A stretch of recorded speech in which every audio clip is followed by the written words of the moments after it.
ጽድቅ መስራት እንኳን ባይሆንልን እግዚአብሔር እንዳይሰደብ ብለን እንኳን መልካም መሆን አለብን በእውነቱ ማለት ነው። እግዚአብሔር እንዳይሰደብ የእኛን ተውት፣ እኛ ባንድን እንኳን ፈጣሪን እንኳን እኮ ለእግዚአብሔር ለትልቅ ሰው ተብሎ እኮ ጥሩ ስራ ይሰራል። እንዴት ከገሌ መሃል እንዲህ ይሄን እናገራለሁ አታፍርም እንዴ ይባላል እኮ።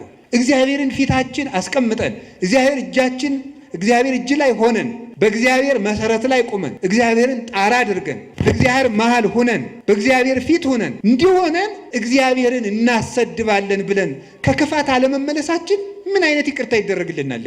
እግዚአብሔርን መፍራት አቅቶን እግዚአብሔርን ያሰደብነው እኛ አይደለንም ወይ? ያስደፈርን እኛ አይደለንም ወይ? ቤተክርስቲያንን ያስደፈርን እኛ አይደለንም ወይ? ምን አድርገን በሉኝ? ክፉ በመሆናችን ኃጢአታችን ከነሱ ከአሕዛብ ጋር እግዚአብሔርን ከማያመልኩ ሰዎች ጋር እኩል በመሆኑ አምላክ በስመ አብ ወወልድ ወመንፈስ ቅዱስ አሐዱ አምላክ።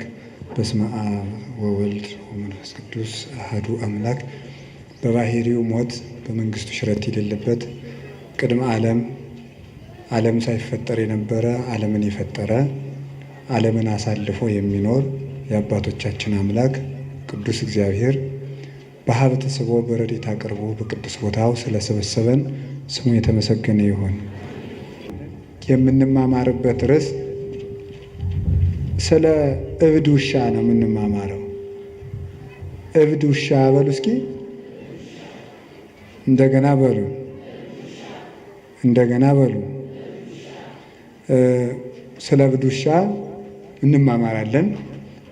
መጽሐፍ ቅዱስ ላይ የተጻፈ ቃል ስለሆነ አሁን አንድ ሰው እኛ ነፍሳችን ልናድን ነው የመጣ ነው፣ ስለ እብድ ውሻ ልንሰማ አንችልም የሚል ጥያቄ እንደሚነሳባችሁ እኔም ይሄ አይዘነጋኝም። ግን ትርፍ የሌለው ቃል በመጽሐፍ ቅዱስ አልተጻፈም፣ መምህርም ትርፍ የሌለው ቃል አይናገርም እና እግዚአብሔር በዚህም ቃል እንድንማር ቅዱስ ፈቃዱ ይሁንልን። ሐሳቡን እብድ ውሻ ብሎ አታገኙትም። ሐሳቡን ግን የምታገኙት ትንቢተ ኢሳይያስ ምዕራፍ 56 ቁጥር 11 ላይ ታገኙታላችሁ።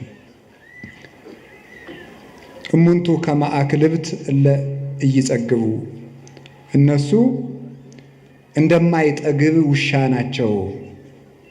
እንደ አማርኛው መጽሐፍ ቅዱስ ደግሞ እንደ ዲዳ ውሻ ናቸው፣ ዲዳ ውሻ ናቸው ብሎ ይናገራል።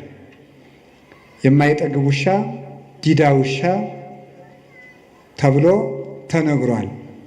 እንደዚህ ተብሎ የተነገረላቸው እነማን ናቸው? እኛስ ከዚህ ለመዳን ምን ማድረግ አለብን የሚለውን ነው የምንማማረው። እንግዲህ ስለ ውሻ ተፈጥሮ በቅዱስ መጽሐፍ የተጻፈውን ጥቂት ነገር እነግራችኋለሁ። ውሻ በቤተ ክርስቲያን ለብዙ ትርጉም ነው የሚውለው። በሰይጣን ይተረጎማል። ከሃይማኖት ባፈነገጡ ወንድሞቻችን ወይም ከፍለው በሚያምኑ መናፍቃን በእነሱ ይተረጎማል። በሰይጣን ይተረጎማል። በቅዱሳንም ይተረጎማል ውሻ ማለት ነው። በምዕመናንም ይተረጎማል ውሻ። እንደዚህ ያስባለውን ምን እንደሆነ እነግራችኋለሁ። በቅዱሳን ሲመሰል ውሻ በቅዱሳን ሲመሰል አንድ መልካም ጠባይ አለው። ልሳነ ከለባቲከ ላይ ለጸላይቱ፣ የውሾችህ አንደበት በጠላቶችህ ላይ ነው ይላል ቅዱስ ዳዊት። የውሾችህ አንደበት በጠላቶችህ ላይ ነው ይላል። ውሾችህ የሚለው እግዚአብሔርን ነው። እግዚአብሔር ውሻ አለው እንዲህ ብሎ ሰው ያስባል። በእርግጥ የፈጠራቸው ውሾች ሁሉ የእግዚአብሔር ናቸው። እግዚአብሔር ከፍጥረት ወገን አክብሮ ያልፈጠረው የለም። ሁሉም ለተፈጠረበት ዓላማ መልካም ነው። አንዱ ግን ያንዱን ጠባይ ሲወስደው ግን መልካም አይደለም። ውሻ በራሱ ተፈጥሮና በራሱ ዓለም መልካም ፍጡር ነው። ሰው ግን የውሻን ጠባይ ሲወስደው ደግሞ ልክ አይደለም። ለምሳሌነት የሚሆነውን መልካሙን ግን እንወስደዋለን። የውሻ መልካም ጠባዩ ጌታውን ያውቃል፣ የጌታውን ቤተሰቦች ያውቃል፣ ንቁ ሆኖ ቤት ይጠብቃል፣ በመዓዛ የመለየት ጸጋ አለው። ውሻ ጠላትም አያስገባም። አዲስ አበባ ያሉት ውሾች ግን ለዚህ ምሳሌ አይመቹም። ጅላጅል ናቸው። ምንም ወዳጅም ጠላትም አይለዩም። የአዲስ አበባ ውሻ ዝም ብሎ ለጅልነት የተሰበሰበ ነው። እና እነዚህ ውሾች እነማን ናቸው ሲባል ቅዱሳን አባቶቻችን ነው። ውሾች የተባሉ በቅዱስ ዳዊት አነጋገር ሙሴና አሮን ናቸው።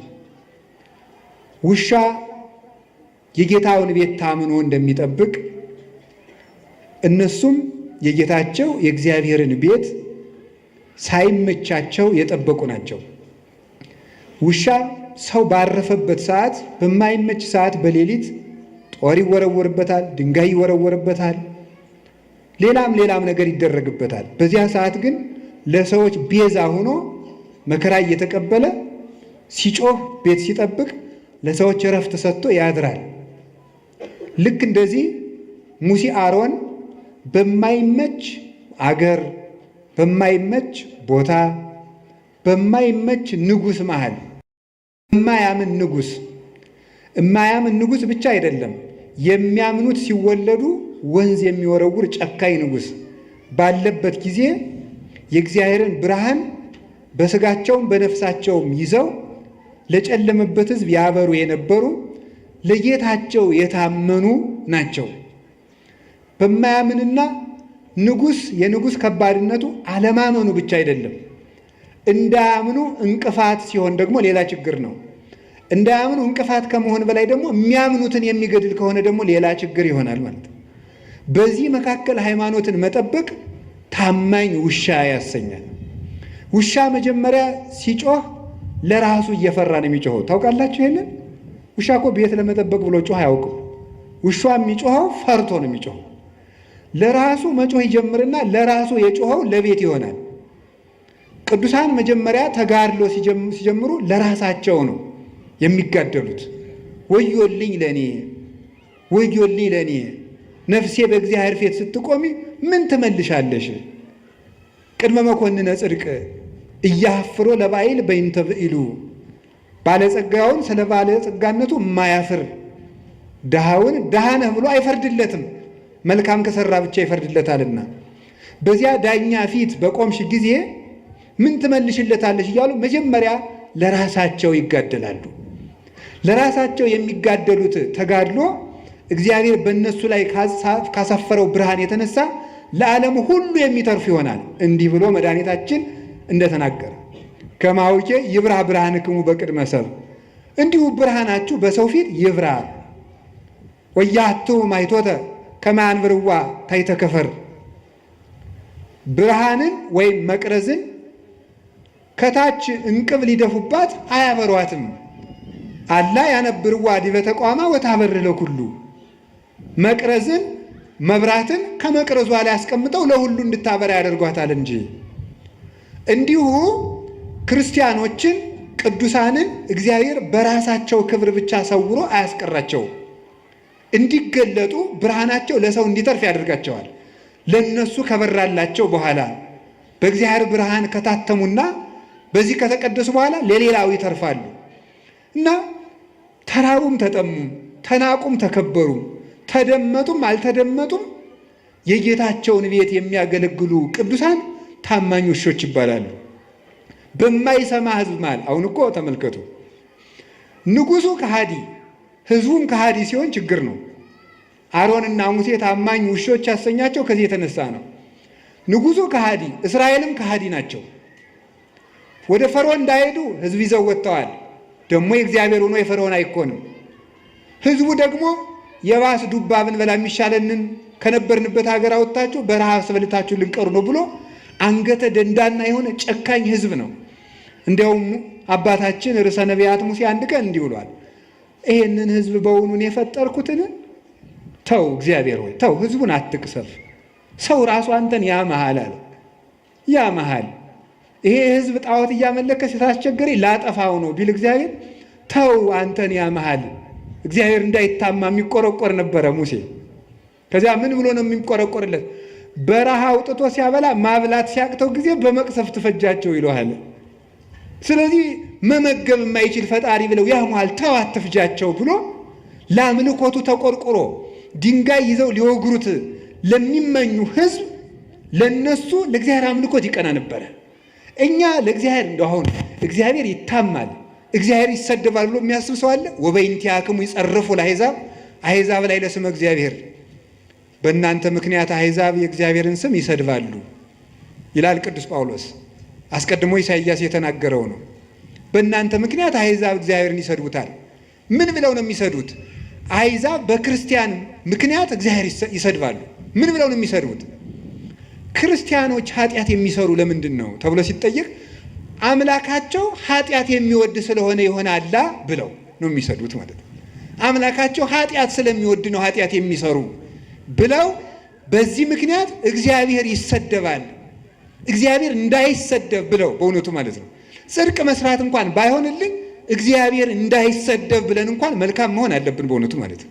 እግዚአብሔር እንዳይሰደብ የእኛን ተውት፣ እኛ ባንድን እንኳን ፈጣሪን እንኳን እኮ ለእግዚአብሔር ለትልቅ ሰው ተብሎ እኮ ጥሩ ስራ ይሰራል። እንዴት ከገሌ መሃል እንዲህ ይህን እናገራለሁ አታፍርም እንዴ ይባላል እኮ። እግዚአብሔርን ፊታችን አስቀምጠን እግዚአብሔር እጅ ላይ ሆነን በእግዚአብሔር መሰረት ላይ ቁመን እግዚአብሔርን ጣራ አድርገን በእግዚአብሔር መሃል ሆነን በእግዚአብሔር ፊት ሆነን እንዲሆነን እግዚአብሔርን እናሰድባለን ብለን ከክፋት አለመመለሳችን ምን አይነት ይቅርታ ይደረግልናል? ለኛ እግዚአብሔርን መፍራት አቅቶን እግዚአብሔርን ያሰደብነው እኛ አይደለንም ወይ? ያስደፈርን እኛ አይደለንም ወይ?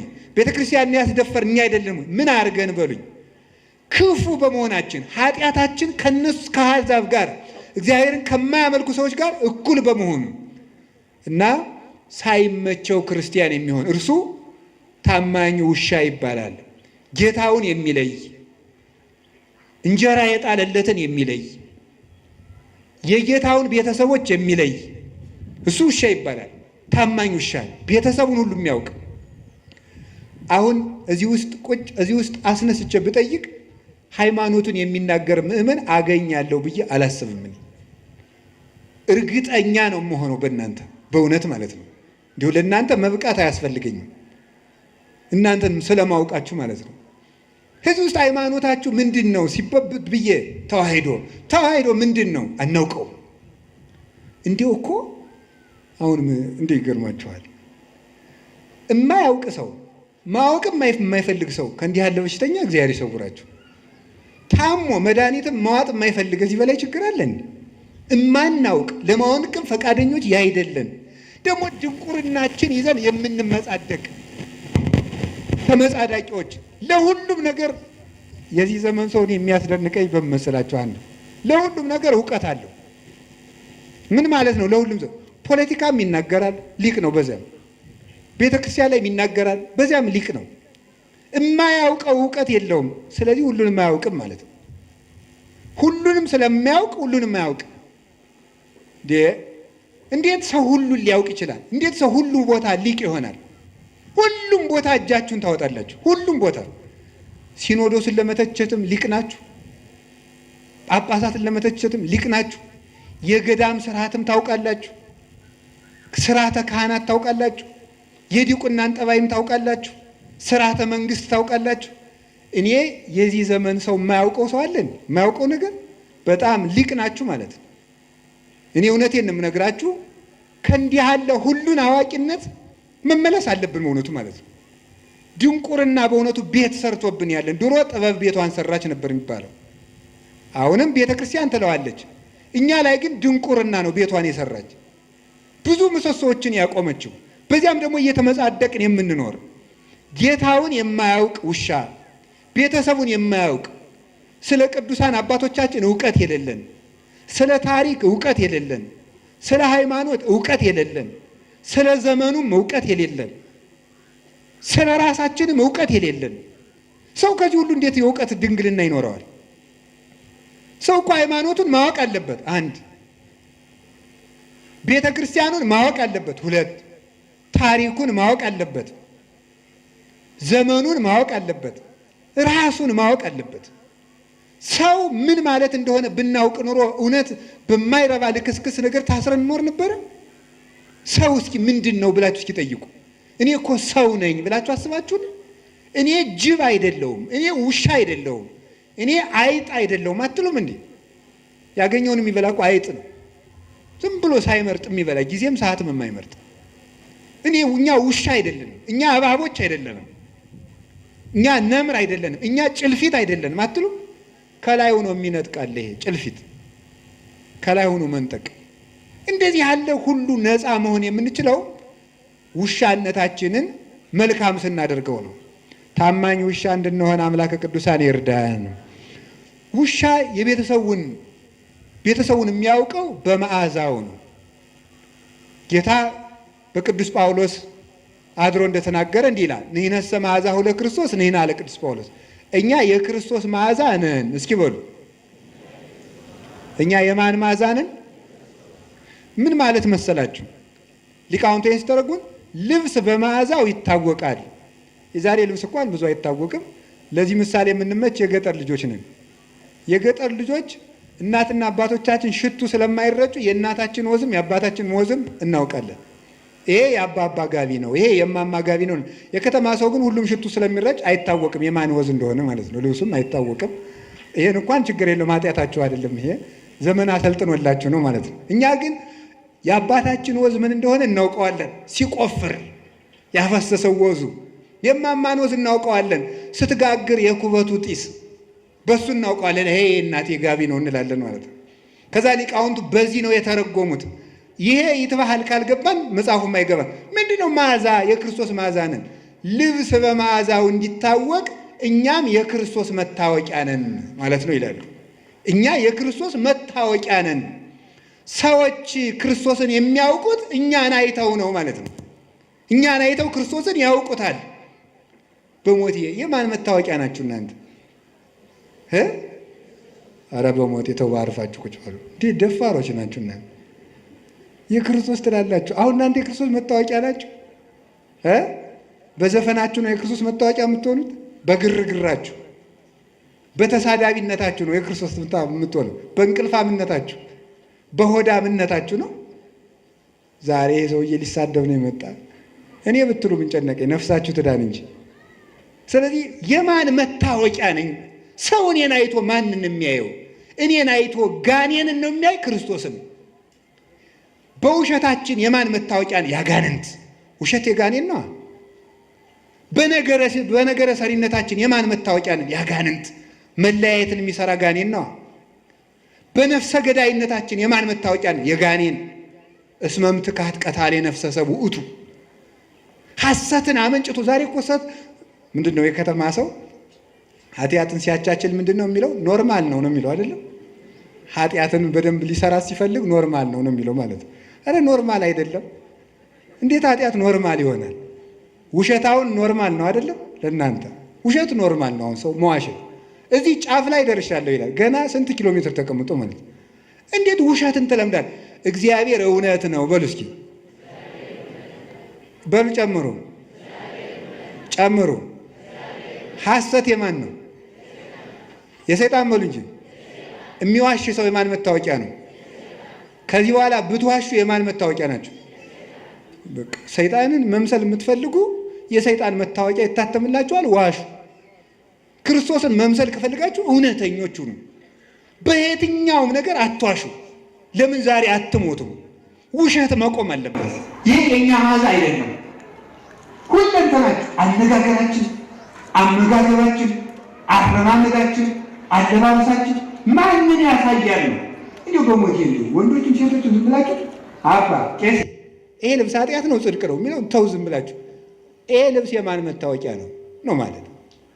አሁን ሴት ሱሪ ብትለብስ ኃጢአት ነው ጽድቅ ነው ከማለት ይልቅ ሴት ሱሪ ስትለብስ ማን ነው የምታሳየን? ነው ክርስቶስን ነው የምታሳየን? ድንግል ማርያም ነው የምታሳየን? ነው ማን ነው የምታሳየን? እውነት ይሄ ነገር ክርስቶስን ያሳያል ወይ ብላችሁ አስቡና፣ ያሳያል ካላችሁ ልበሱት። ህሊናችሁ ተፈጥሮ አያስተምራችሁም? ምን አለ ቅዱስ ጳውሎስ? ተፈጥሮ አያስተምራችሁም? ምን በተፈጥሮ አትማሩም ወይ? ማን ምን መልበስ እንዳለባችሁ እንዴ ሱሪ አትልበስ የሚል ምን መጽሐፍ ቅዱስ አለ? ኦሪት ዘዳግም ያለውም እኮ ወንድ የሴትን ሴት የወንድን አይልበስ ነው የሚል እንጂ ሱሪ የወንድ ነው የሚል ግን የለም ይላል። በመልከቱ ለክፋትማ ለከይሰ ጠቢባን ሙንቱ ለተንኮል ይራቀቃሉ አለ ኢሳይያስ። ለተንኮል ሊቅ ናቸው አለ በእውነቱ ማለት ነው። ግን ተፈጥሮ አያስተምራችሁም ወይ? ስለዚህ ስትናገሩ፣ ስትሳደቡ፣ ቆይ ኋላ እመጣበታለሁ። የማን መዓዛ ናችሁ? ንግግራችሁ ማንን ነው የሚገልጠው?